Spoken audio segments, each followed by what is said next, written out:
Magandang araw po mga kabarangay. Welcome to this week's Kapitan's Report.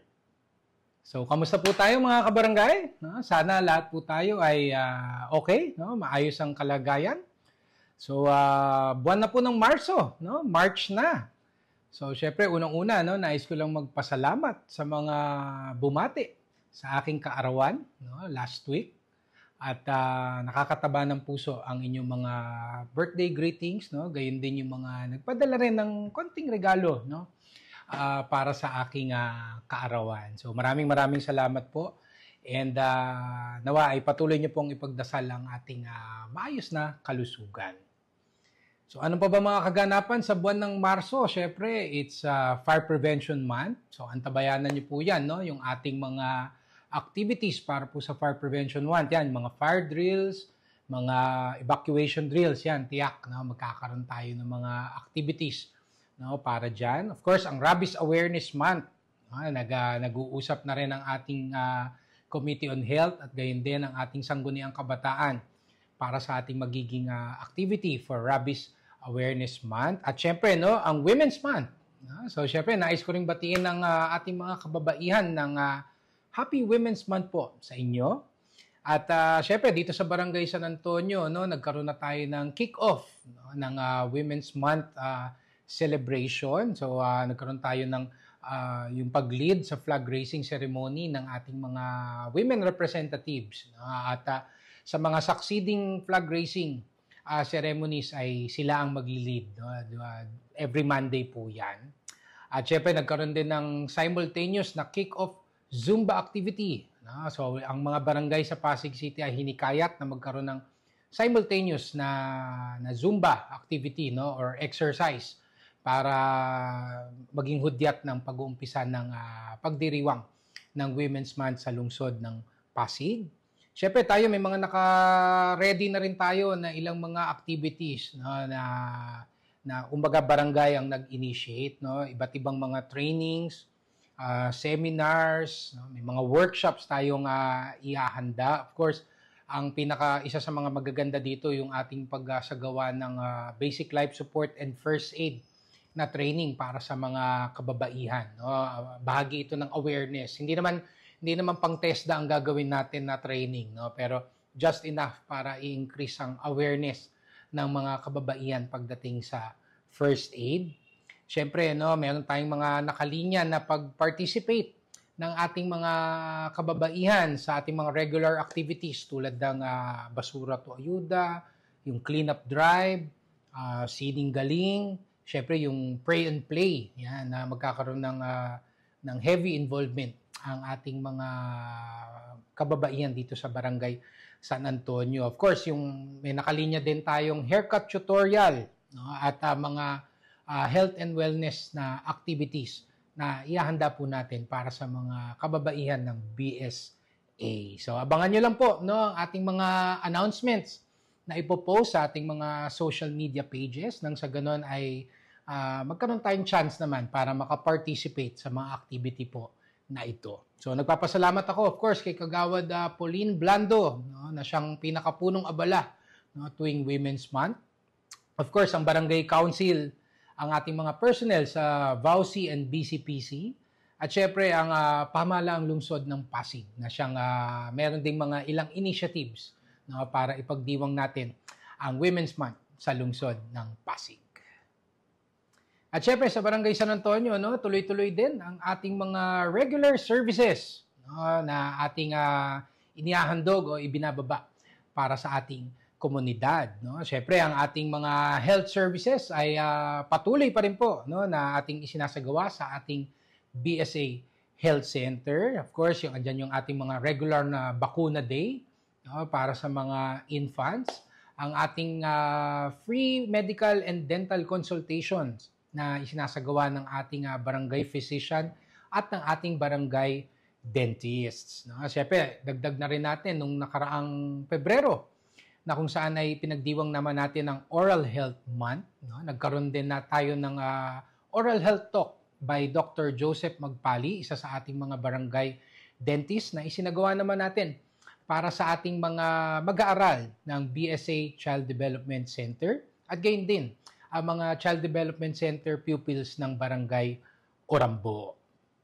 Siyempre, ang ating mga disaster mitigation activities ay patuloy din po.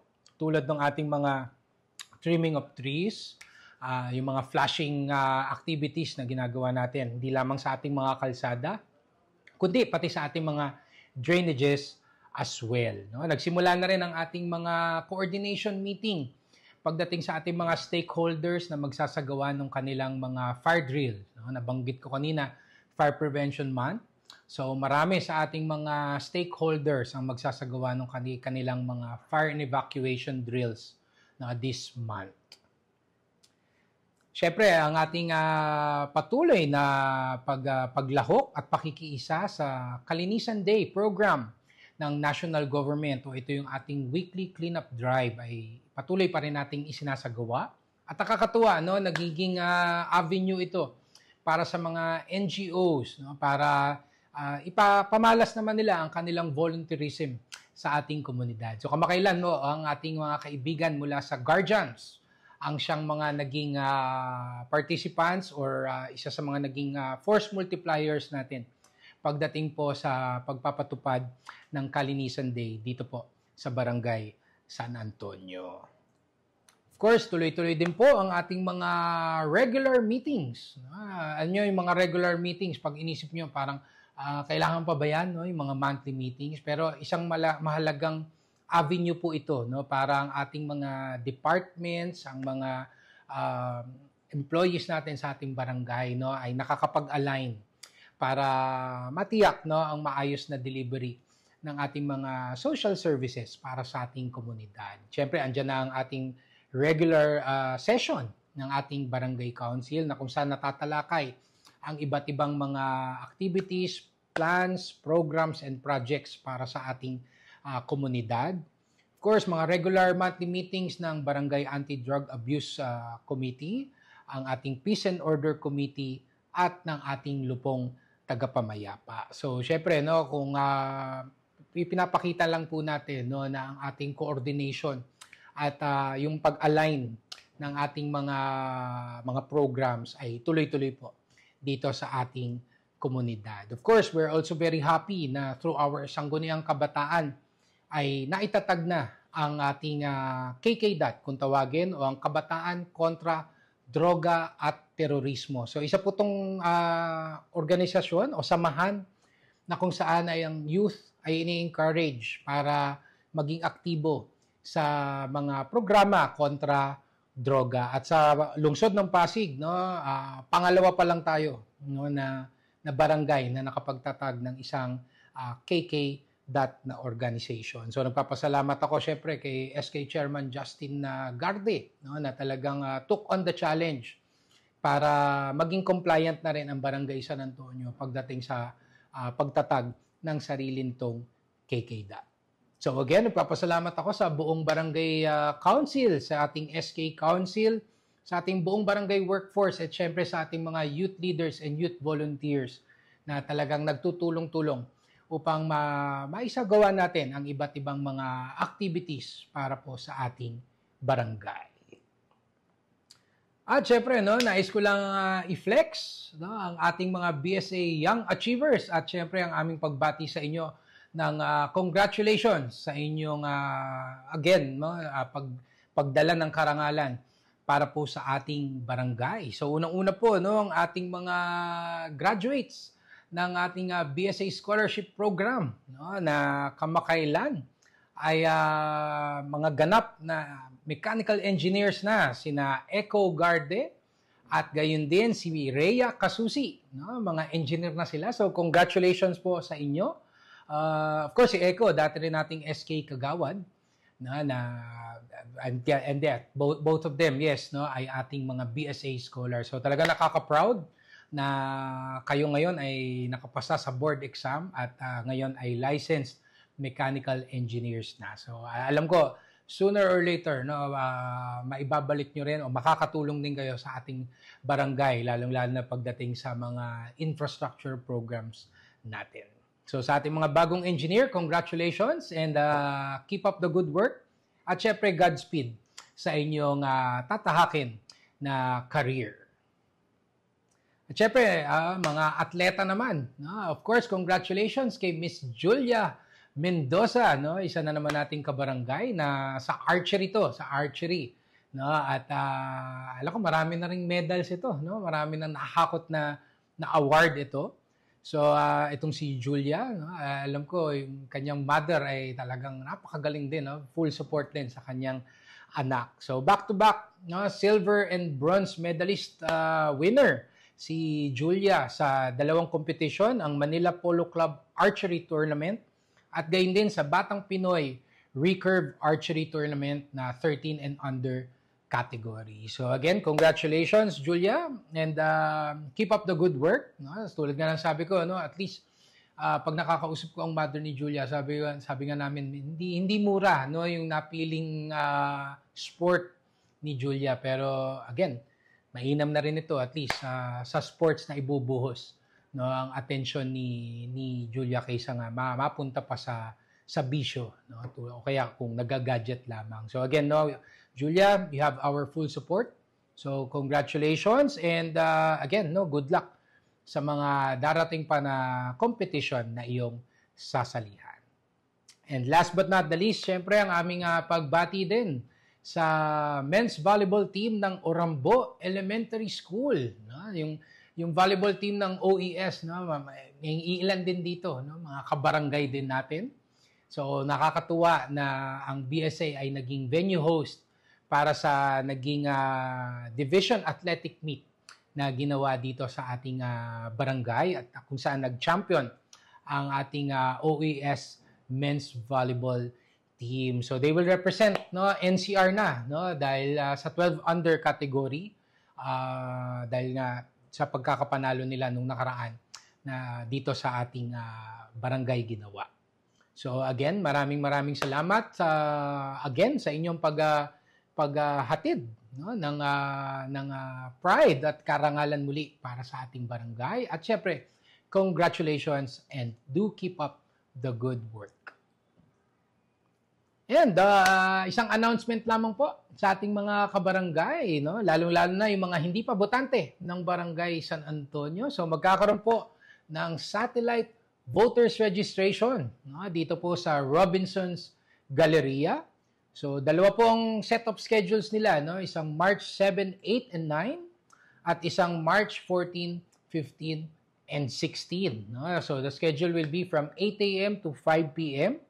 So dito yan sa may galeria, sa may taas to, alam ko, malapit sa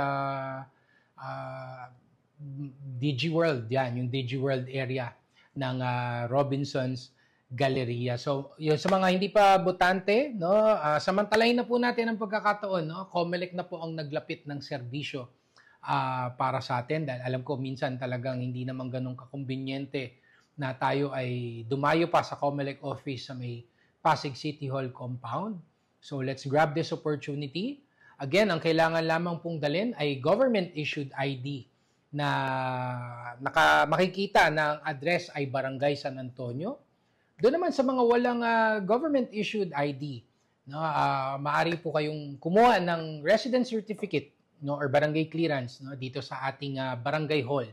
Nang sa ganon ay meron kayong maipakita na proof ng inyong residency dito sa Barangay San Antonio. So again, ang registration is open to all BSA residents, no, mga residente ng Barangay San Antonio and no, ang District 1 barangays, no, 22 barangays yan, no, including ang BSA. So all District 1 barangays ng Pasig City ay makaka-avail no ng satellite voters registration dito po sa Robinson's Galleria. So again, no, ang aking paghikayat, no, pag-encourage, no, ang voters registration will go on until September 2024. No, so sana wag na natin antayin ng last minute. Ito ang COMELEC na naglalapit na ng kanilang serbisyo at habang wala pang pila, no, i-grab na po natin ang opportunity para maging ganap na po tayong botante. Hindi lamang ng Barangay San Antonio kundi ng lungsod ng Pasig as well. So mga kabarangay, no, aking patuloy na pag-anyaya po sa inyo pong lahat na i-like and follow ang ating official Facebook pages. Please subscribe to our YouTube channel. Please join our Viber community group. And please do regularly visit our official website, sanantonio.pasigcity.gov.ph para po updated tayo lagi sa mga kaganapan dito po sa ating barangay. Of course, we're very happy sa mga feedback na nakukuha natin, especially do sa atong Viber community group, na kung saan ay marami rin sa ating mga kabarangay ang nakasubaybay pala. No? Actually, pag nakikita ko yung members, minsan, sabi ko ba, ang dami na rin pala. No? So, nakakatuwa na merong mga nagpo-personal message sa akin na may mga na-avail silang services ng ating barangay dahil nakita nila ang ating announcement sa ating Viber community group. So again, ang aking pagpapasalamat sa ating mga katuwang sa serbisyo, ang ating mga barangay employees, the barangay council, the SK council, of course, our social media team. Maraming salamat po sa inyo. Sa ating mga benefactors, collaborators, mga donors po natin, maraming salamat sa inyong patuloy na pagtulong sa BSA. And of course, last but not the least, sa ating mga constituents, netizens, mga kabarangay po natin, no, na alam ko in the past week, no, na nakikita ko yung mga feedback nyo sa amin. Of course, andyan, iba-iba na yan, no? Whether it's a concern, it's a complaint, suggestions on how to improve our services.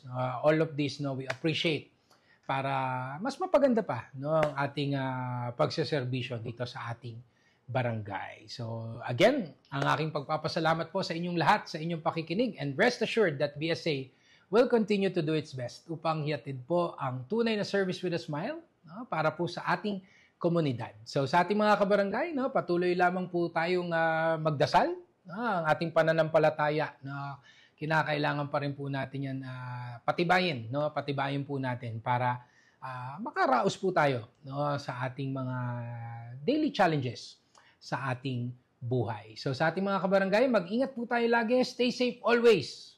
And may God bless us all. Thank you.